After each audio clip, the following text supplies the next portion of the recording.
Gustavo López es candidato a la vicepresidencia de la República por Unidad Popular y el invitado de hoy aquí en Informe Capital. Gustavo, bienvenido a TV Ciudad. ¿Qué tal? Buenas noches, gracias por la invitación. No es la primera vez que es candidato a la vicepresidencia. En el siguiente informe repasamos, entre otras cosas, ese dato. Gustavo López es candidato a la vicepresidencia por Unidad Popular por segunda vez, ya que en las elecciones de 2014 integró la fórmula con Gonzalo Abella, que este año también repite la postulación a la presidencia. Entonces, la coalición de partidos de izquierda consiguió su mayor votación hasta el momento. Alcanzó algo más de 1,1% al cosechar casi 27.000 votos que le permitieron obtener su primera y única banca en el Parlamento, que ocupa el diputado Eduardo Rubio. Significó un incremento de casi 10.000 votos en relación a las elecciones de 2009, cuando se estrenó como Asamblea Popular. Para este año, la fuerza se propone aumentar su bancada, para lo que precisaría otro crecimiento significativo del apoyo. En un escenario político más fragmentado que los anteriores, casi todas las encuestas indican que es posible que vuelva a tener representación, pero la mayoría le asigna niveles de votación similares al de 2014. Además, en las internas, obtuvo unos 800 votos menos que 5 años antes. ¿Cómo apostará a crecer electoralmente? ¿Bajo qué estrategias y con cuáles prioridades programáticas? La fragmentación es una oportunidad, en tanto reduce la polarización entre los grandes lemas o la oferta de partidos menores, a veces con posturas similares, representa una dificultad. ¿Qué diferencia Unidad Popular del Frente Amplio, del que en el pasado fueron algunos de sus sectores? Ya lo conversamos con su candidato a la vicepresidencia, que en recientes actos políticos cuestionó al equipo económico de Daniel Martínez por considerarlo representativo de la continuidad y también afirmó que Uruguay vive una lógica represiva creciente. Siempre hablando, Gustavo, de lo que son los partidos con representación parlamentaria, uno a veces piensa en 4 partidos, pero son 5 porque en Diputados Unidad Popular tiene una banca. ¿Cuál es el planteo, digamos, el objetivo electoral que se plantean de cara al 27 de octubre, pensando en, bueno, qué va a pasar con esa banca, si van a más, si van a menos? Tenemos cifras, expectativas en multiplicar nuestra bancada. Algunos sondeos de opinión indican la posibilidad de tener un par de diputados. Nos planteamos de acá a octubre incluso la eventualidad de tener una bancada bicameral, es decir, de colocar un compañero en el Senado.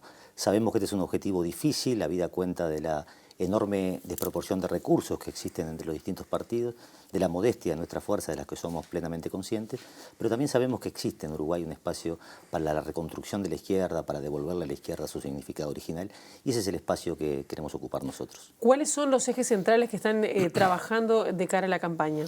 Nosotros estamos asistiendo a una campaña, acaso la más atípica en la historia reciente del Uruguay, sobre todo desde la reapertura democrática de la fecha. Una campaña poblada de creativos jingles, de gigantescos publicarteles, rostros maquillados, pero ausente de todas ideas respecto a los grandes problemas del país. Nosotros queremos una campaña para discutir trabajo, salud, educación, vivienda, los problemas de la seguridad ciudadana, la violencia social, es decir, los grandes problemas del país. Esta campaña es básicamente un momento para interpelar 14 años de gobierno del Frente Amplio, un momento para detener el posible avance de la derecha tradicional, un momento para instalar en la escena nacional el debate acerca de lo que ha pasado en el ciclo económico del progresismo. Hoy asistimos a la pérdida de 60.000 puestos de trabajo en la industria manufacturera. Es decir, se pierde trabajo de calidad. Hoy tenemos en el Uruguay más tierra extranjerizada que nunca antes en la historia de la Hernandarias hasta la fecha. Hoy 800.000 trabajadores, esto es la mitad de la población económicamente activa, percibe salarios por debajo de los 25.000 pesos. Luego de 14 años de gobierno del Frente Amplio y luego de haber asistido, sobre todo entre el 2004 y el 2015, finales de 2014, al ciclo de expansión económica más importante que conoció la historia de este país, producto básicamente del precio internacional de las materias primas que exportamos. Ahora, eso es un diagnóstico. Ese es un diagnóstico que da cuenta... Si usted me dice cuáles serían como los principales ejes, es decir, de propuestas... Sobre esos diagnósticos que dan cuenta de la realidad de un Uruguay que necesita ser transformado, nosotros decimos, no conocemos un solo país del planeta que haya logrado un desarrollo sostenido en el tiempo sin industria. Por tanto, hay que impulsar definitivamente un proceso de reindustrialización del país conducido por el Estado y con un protagonismo activo de los trabajadores. Nos negamos a una economía marcadamente primarizada que condene a Uruguay a insertarse en la división internacional del trabajo simplemente como un exportador de materia prima para luego exportar productos de alto valor agregado. Uruguay supo tener una industria de calidad, una industria textil de calidad, una industria del cuero de calidad. En Uruguay se producían los tapizados de la Mercedes-Benz. Pasaban por 5 círculos de calidad antes que los alemanes lo aceptaran. Elegían la calidad de nuestros cueros y la calidad de nuestra mano de obra. ¿Y cómo se compite desde acá con, capaz que proveedores de ese tipo de productos que de repente han apostado, pienso en lo que pasa en Asia, a pagar salarios más bajos incluso que los de acá, que pueden igual interpretarse como bajos. Es decir, en este mundo, ¿cómo compite Uruguay? Ciertamente estamos en un mundo globalizado interdependiente. Ahora, ciertamente, los países que lograron quebrar, aunque sea parcialmente, esos niveles de dependencia fueron aquellos que apostaron a la industrialización. 102 países del mundo hoy tienen un plan de desarrollo industrial propio. Uruguay lo que tiene es lo contrario, un desarrollo primarizante. La expresión más clara de esto son la instalación de la tercera planta de celulosa, ¿no? Donde parece que las manos del Uruguay solo sirven para exportar troncos y pasta de celulosa de una zona franca. ¿Cómo se compite? Protegiendo rubros claves de la industria nacional. Pero este ya no es un problema del mundo que yo imagino, que naturalmente es el mundo del socialismo. En el mundo del capitalismo, vaya usted a venderle una cebolla a Estados Unidos a ver qué le van a decir. En Finlandia le pagan por tener una vaca en el campo, porque saben lo que eso significa. Son países más ricos, ¿no? Bueno, dependiendo qué considera usted país rico o país pobre. Esos países fueron también muy pobres y lograron precisamente desarrollarse y crecer a partir de una intervención decidida en la industria. ¿Y sabe qué? De una intervención desde el Estado. En esta campaña donde se discute de responsabilizar al Estado de aspectos claves de la conducción económica, el capitalismo avanzado ha hecho lo contrario. Ha puesto al Estado al frente del ciclo productivo. Ahora, Gustavo, una cosa que me quedé pensando, cuando mencionaste el punto de la extranjerización, que en el discurso de Unidad Popular ha estado tradicionalmente bastante arriba al momento de elaborar críticas, pienso, ¿qué vínculo puede tener, según ustedes, un país como Uruguay con los flujos de capital internacionales en un mundo cada vez más marcado por esas acumulaciones que a veces tienen más poder que muchos estados? Porque algún tipo de vínculo, evidentemente, se va a tener igual. Entonces, la pregunta es ¿cómo? Desde luego, no solo hay que establecer vínculos, sino que hay que establecer negociaciones de mutua conveniencia, que no tienen nada que ver con tratados de libre comercio, que finalmente no son de libre comercio y que establecen un conjunto de restricciones que impiden objetivamente el ingreso de la producción nacional a otros mercados. Si yo tuviera que definir en 3 palabras qué cosa es Uruguay, en términos históricos, en términos económicos y hasta en términos culturales, yo diría tierra, vacas y puertos, ¿verdad? Bueno, la tierra está más extranjerizada que nunca antes. La industria frigorífica, industria madre de este país, en manos básicamente de un monopolio brasilero que controla la faena, el rodeo y hasta el precio en el mercado interno. Y el puerto convertido en una enorme zona franca que nadie sabe lo que pasa allí y cuando nos enteramos lo que todos sabemos, ¿verdad? Entonces, esas son las cosas que hay que modificar. Usted me dice, bueno, ¿cómo interactúo yo desde la principal fuente de riqueza que tengo, la tierra, con otros mercados? Ofreciendo lo que el mundo demanda. ¿Y qué demanda el mundo? Alimentos de calidad. ¿Qué demanda el mundo? Procesos industriales elaborados con incorporación de tecnología y conocimiento. Eso es lo que demanda el mundo. Mire, el gobierno de Mujica firmó un TLC con México, Tratado de Libre Comercio con México. ¿Cuál fue el resultado objetivo en términos económicos? Nosotros multiplicamos por 2 lo que le vendemos a México y México multiplicó por 10 lo que nos vende a nosotros. Usted me podrá decir, bueno, multiplicamos por 2 lo que le vendemos a México. Efectivamente es verdad. ¿Qué le vendemos nosotros? Arroz y lácteo y alguna cosita más. ¿Qué nos venden a nosotros? Tractores, automóviles y maquinaria. Es decir, nosotros vendemos materia prima, compramos valor agregado. Esto, como decía, contribuye a primarizar la economía y aumentar los niveles de dependencia. Quebrando este ciclo de dependencia económica y desarrollando industria nacional, tenemos condiciones propias para aplicar un flujo de dinero que surge del desarrollo industrial a atender necesidades sociales básicas hoy postergadas, tales como la vivienda, tales como la gran deuda educativa. Este gobierno ha incumplido sostenidamente su promesa de otorgar el 6% del Producto Bruto Interno a la educación, más el 1% para investigación y desarrollo, clave para cualquier país que se precie de proponer un futuro serio. Claro, ahora uno pensaría que lo que usted, habría pocas personas que no están de acuerdo con lo que usted dice. No lo creas, ¿no? Bueno, me imagino que todo ese trabajo que hay en Uruguay, que no sea, no haya esa primarización de la economía. Es decir, ¿qué pasó que el Frente Amplio, que lo tenía en sus postulados, porque lo tenía en sus postulados, no lo cumplió o no lo pudo cumplir? Cuando yo le digo no lo crea es porque en realidad acá se enfrentan concepciones del mundo, visiones del país. Si usted escucha al economista Talvi, lo que va a colocar sobre la mesa es una visión mercadocéntrica, ¿no? Que el mercado va a resolver el conjunto de los problemas, y nosotros queremos colocar una visión trabajocéntrica, ¿sí? ¿No? Que son el trabajo y los trabajadores los que pueden efectivamente resolver este problema. ¿Qué ha sucedido con el Frente Amplio? Ha sufrido una metamorfosis que asombraría al propio Kafka. Se desplazó aceleradamente en el curso de 45 años de un programa nítidamente antioligárquico, antiimperialista y socializante a un programa social liberal 45 años después.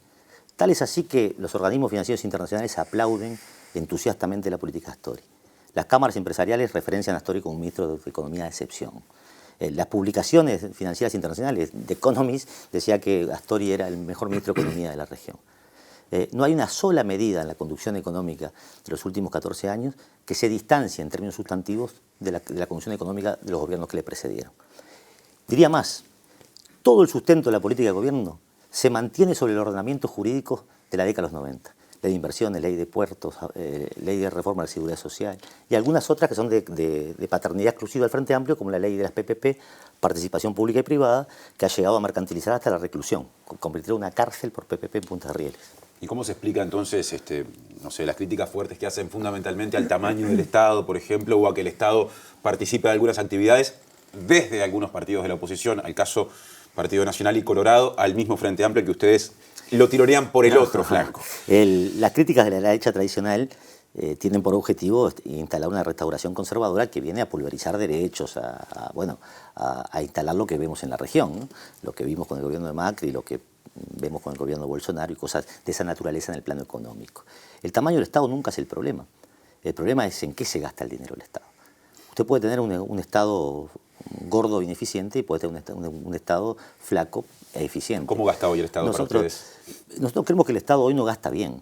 No gasta bien y no orienta bien su economía. El Estado uruguayo está exonerando en millones de dólares al capital transnacional, a la inversión extranjera directa, que imagina que es el único motor de desarrollo, al mismo tiempo que si usted tiene 2 trabajos le cobran el IRPF. El Estado hoy está generando condiciones a la inversión extranjera directa que no le da la producción nacional. Y por eso la recesión se instala en el pequeño comercio, se instala en la pequeña producción rural. 12.000 pequeños productores menores de 100 hectáreas, esto es producción familiar, han abandonado el campo en los últimos años. Entonces el Estado no orienta, naturalmente no orienta bien o orienta con criterios diferentes. Mire, cuando se instaló en Uruguay la primera planta de procesación, de procesadora de pasta de papel, la Est Botnia, hoy UPM, sí, en Fray Bentos, quien por entonces era ministro de Industria del gobierno, un señor hoy fallecido de nombre Lepra, que fue ministro de Industria y Energía del gobierno del Frente Amplio, ustedes lo saben, el primer ministro. Este señor era además gerente general de Atexaco en Uruguay. Había sido gerente general de Atexaco. También había sido presidente de la Cámara de Comercio de Uruguay y Estados Unidos, digo, para tener un contexto de quién se trata, ¿no? Sostuvo, por suerte hoy hay archivos, que Fray Bentos se iba a convertir en un paraíso productivo con abundancia de empleo. Esa era la perspectiva que se tenía. Hoy, de acuerdo a cifras oficiales, Fray Bentos es la segunda región del país con mayor desempleo. En el derecho seguiría a confesión de pruebas, relevo de partes, ¿no? Me quedé pensando en un detalle que usted mencionó a la pasada, en el repaso de la cuestión programática cuando hacía hacía un seguimiento de las propuestas del Frente Amplio comparando el programa fundacional con el actual. En un mundo que tuvo en el medio, por ejemplo, el derrumbe del socialismo real. Sí. Las izquierdas, inclusive las izquierdas con acentos como los de Unidad Popular, ¿no deben replantearse cosas? Sin ninguna duda. Me parece muy relevante, sinceramente, la pregunta, porque cuando se discute con nosotros en general se nos intenta asociar un pensamiento obsoleto, arcaico, perimido, sesentista. Y nosotros nos planteamos sobre esta realidad. El mundo de hoy es infinitamente más desigual, más injusto y más inmundo, si me permiten, que el mundo de los 60. Infinitamente. Y si la respuesta que de la izquierda se daba al mundo de finales de los 60 y principios de los 70 era nacionalizar la banca del comercio exterior, no pagar lo externo, romper la dependencia, iniciar un camino propio, las respuestas del mundo de hoy deberían ser de mayor radicalidad conceptual.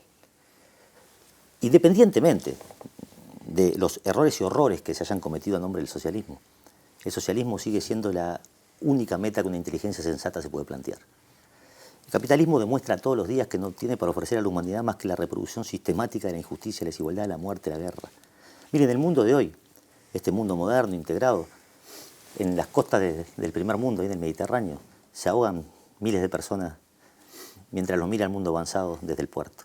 En este continente, acá en Centroamérica, hay decenas de miles de hombres, mujeres y niños que caminan sin rumbo hacia la frontera del mundo prometido. Y saben lo que se encuentra, en el mejor de los casos un muro y en el peor de los casos un francotirador. Vimos niños enjaulados, hay que ir al medioevo para ver algo así, en el mundo de Trump. Entonces, ¿a usted qué le parece que es posible transformar este mundo desde el adaptacionismo sistémico, rindiéndose frente a la realidad, diciendo esto es lo que se puede hacer, el mundo cambió y no se puede hacer otra cosa? Es pasado pensar un país lleno de fábricas y es futuro pensar un país devastado donde lo único que se puede hacer es ser guardia de seguridad o cargarse una mochila térmica y salir de ¿Eso es futuro o es pasado? Para mí eso es pasado. Gustavo, también juntando con eso que usted está diciendo, juntándolo con lo que dijo Abella cuando lo recibimos antes en Informe Capital, de elevar el salario mínimo, por ejemplo, nacional a 40.000 pesos, auditoría sobre la deuda externa, mayor control sobre las redes de cobranzas financieras y algunos cuantos puntos más. Me gustaría preguntarle, digo, ¿es tan fácil hacerlo? ¿O es fácil hacer estas propuestas? Porque ¿quién no quisiera que el salario mínimo esté 40.000 pesos? Hoy está en 15 y poco, ¿no? Cuando están, en principio, según las encuestas de las distintas consultoras, lejos de ser gobierno. Sí. No es ir contra el mundo, no es hacer promesas de las mismas que se critican desde otros sectores. Mire, nunca fue fácil cambiar la realidad. Fácil no era trabajar 8 horas cuando se trabajaba 18. Murió gente por eso. La realidad se cambia luchando y desafiándola. Jamás dijimos que fuera fácil. ¿Cómo se producen esas transformaciones? Con coraje político, confianza en un pueblo organizado y decisión de ir adelante. Nosotros tenemos las encuestas que tenemos, somos muy conscientes de eso. También somos conscientes que de mayorías equivocadas está hecha la historia. Esa no es la discusión. No estamos en la acción política para adaptarnos a la lógica sistémica. Estamos para desafiarla y transformarla. Si yo no creyera que fuera posible, mire, me voy a una plaza a darle de comer las palomas y abandono la acción política. Estamos en esto porque estamos seguros que es posible. Seguros que no solo es posible, en cierta medida es urgente. Una humanidad digna de ese nombre solo se puede transformar a partir de la acción organizada de gente, hombres y mujeres que encarnen un proyecto distinto, un proyecto de cambio. Mire, usted me decía el salario. Cuando nosotros decimos un salario media canasta familiar, que es lo que demandan las organizaciones sindicales, las experiencias asociativas del campo popular, usted mira, eso se puede hacer de forma inmediata y de pronto no. Ahora hay que orientar. Si yo, por ejemplo, a usted le mejoro el salario indirecto, es decir, le mejoro la salud, la educación, le bajo el costo de los servicios públicos, le aseguro una salud gratuita de verdad, etc., yo no estoy mejorando significativamente su salario. Si yo controlo los precios de la canasta de primera necesidad, de modo tal que la inflación no le confisque una parte del salario cada vez que usted va al almacén, al supermercado o a la feria, yo no estoy mejorando sustancialmente su salario. Si yo construyo una canasta de verdad, digamos, una canasta que le permita al trabajador acceder a los bienes de consumo que necesita para reproducir su existencia, yo no le estoy mejorando el salario. Claro. Ahora, hoy tenemos un salario de 15.000 pesos como salario mínimo. Yo vengo del norte, miren, en Salto, en la noche de antes de ayer, un trabajador de La Naranja cobró por jornal 354 pesos en el siglo XXI, en condiciones de trabajo propias del siglo XIX, trabajando en los montes de Caputo, un señor que fue un amigo confeso de Mujica y que la verdad que económicamente no le ha ido mal en la vida, ¿no? 354 pesos en el siglo XXI. Relaciones casi que esclavistas. Si tuviera que elegir Unidad Popular, hay otros temas que vamos a abordar, pero digo, si tuviera que elegir en un modelo que se va a casi que plebiscitar en una segunda vuelta, ¿tiene decisión tomada? Nuestro partido se juega en octubre. Aspiramos a colocar nuestro programa en debate, a multiplicar nuestra bancada parlamentaria. Si usted me invita después de octubre, con mucho gusto le cuento la decisión que hemos tomado respecto del balotaje, del eventual balotaje. Nunca hemos votado a la derecha y lo conversaremos después de octubre. Por lo pronto no dice ni unos ni otros. Lo que estoy diciendo es que yo nunca voté ni votaría a la derecha y que después de octubre conversaremos con mucho gusto qué podemos hacer en la eventualidad de un balotaje. ¿El frente es de derecha o de izquierda? Bueno, la conducción para económica... usted le pregunto. Mire, el frente hoy es la izquierda que a la derecha le gusta. La izquierda que a la derecha le gusta. ¿Cómo es eso? Claro, es la izquierda que aplauden las cámaras empresariales, que aplauden la banca transnacional. ¿Y la vota, las cámaras votan al Frente Amplio o votan los partidos tradicionales? Y si yo le ofreciera en Uruguay una credencial al gerente de UPM, le dije, señor, vaya y vote, ¿usted qué imagina que votaría? O el gerente de UPM. O el presidente del Citibank, por ejemplo, bancarización mediante. Le digo, mire señor, sírvase, vaya a votar. ¿A usted qué le parece que votaría? En algunos casos es más explícito. Usted recuerda que esa embajadora de los Estados Unidos, Julissa Reynoso, le faltó militar en favor del Frente Amplio. La embajadora del gobierno de Obama. Exacto. Una de las, la anterior o dos para atrás. Y López Mena, que ahora se le puso díscolo, lo llamó a votar abiertamente por el Frente Amplio. Y Fernández, aquel señor de Fripur que ranqueaba entre las familias más ricas de Uruguay y que terminó dejando 956 mujeres en la calle después de cerrar el frigorífico pesquero. ¿No fue el hombre que le hizo la banda presidencial a Mujica y que le prestaba el Volvo a Tabaré Vázquez? López, ya que nos metimos en la cuestión electoral recién, usted unas cuantas respuestas atrás decía, sabemos que las encuestas nos dan 1-2%. Es decir, en esa posibilidad de explorar caminos para aumentar la base. ¿Qué significa? Lo hablábamos fuera de micrófonos y de aire, de cámaras. Que hayan surgido o que estén hoy, según las encuestas, con márgenes de apoyo en algunos casos parecidos a Unidad Popular, otros partidos que quieren ingresar al Parlamento porque no están, al caso del PERI y del Partido Verde Animalista. Es decir, ¿ustedes entienden que ahí hay una disputa de votos que eventualmente los puede estar perjudicando? Complejiza ciertamente la situación. Las últimas encuestas colocan al PERI con alguna posibilidad de ingresar a la Cámara Baja, con un 1%. El Partido Animalista ya ha quedado fuera de los últimos registros en las últimas encuestas. Nosotros nos están indicando un 2%, tenemos aspiraciones a aumentar ese guarismo. Complejiza la acción parlamentaria incluso, ¿no? Porque va a haber más sectores representados. Ahora, si usted me pregunta de dónde viene últimamente el caudal más importante de nuestros votos, indiscutiblemente del Frente Amplismo. Recientemente hemos integrado a un exministro de Industria y Energía del gobierno de Mujica, el ingeniero Roberto Kramerman, a la fila de la Unidad Popular. Es decir, hay un torrente de frente amplistas que han comprendido objetivamente que este gobierno no representa los intereses de los trabajadores del campo popular y, por tanto, se suman a la reconstrucción de la izquierda. Ahora, Kramerman fue ministro de Industria, Energía y Minería durante los 5 años del gobierno de José Mujica, durante el cual ya había críticas fuertes de Unidad Popular. Desde luego que criticamos duramente. ¿No hay algo contradictorio? ¿No hay algo contradictorio en incorporarlo hoy? Para nada, porque los procesos son al tiempo de cada uno. Aquí no importa quién llegó primero. Cuando el ingeniero Kramerman, en una ronda de exposición mediática que recorrió todos los medios cuando tomó esa decisión hasta hoy, lo ha dicho con toda claridad. El rumbo económico que ha tomado este gobierno es un rumbo económico que favorece al capital en detrimento de los trabajadores. Eso es más que suficiente como conclusión de un individuo inteligente, académicamente sólido y argumentalmente serio. Cortito nada más, la agenda de derechos, que también es tema de debate y que le hemos preguntado a prácticamente los candidatos que han pasado por Informe Capital, ¿qué agregarían? ¿La mantendrían? ¿Qué es la opinión de ustedes? Enteramente de acuerdo, hemos militado en favor de la ampliación de todos los derechos y lo que ustedes llaman agenda de derechos como un gran paquete. Nos parece que hay que salir de la virtualidad y hay que hacerlo real.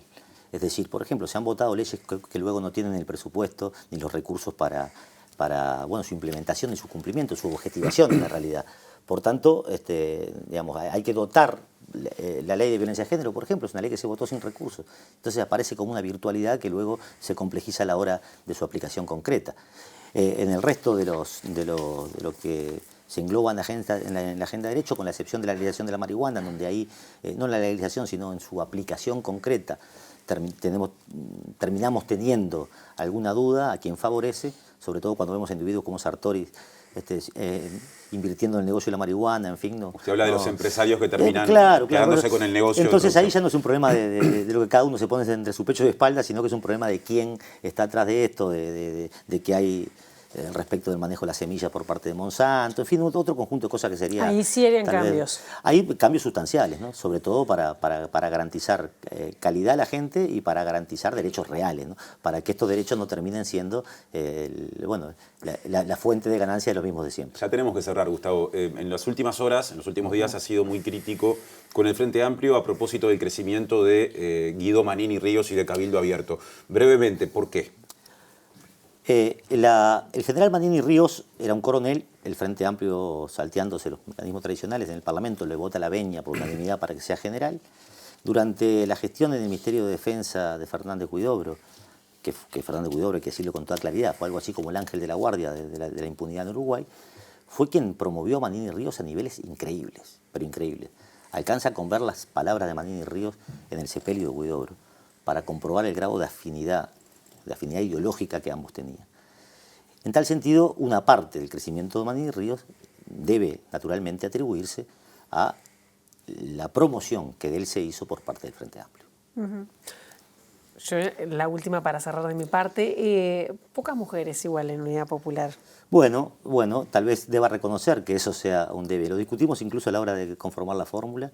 No es que tengamos pocas mujeres militando, por el contrario, tenemos un montón de mujeres militando y un montón de mujeres. Pero siempre cuesta que lleguen a ciertos lugares de relevancia. Reconozco sin ninguna reserva que por ahí podemos tener alguna dificultad.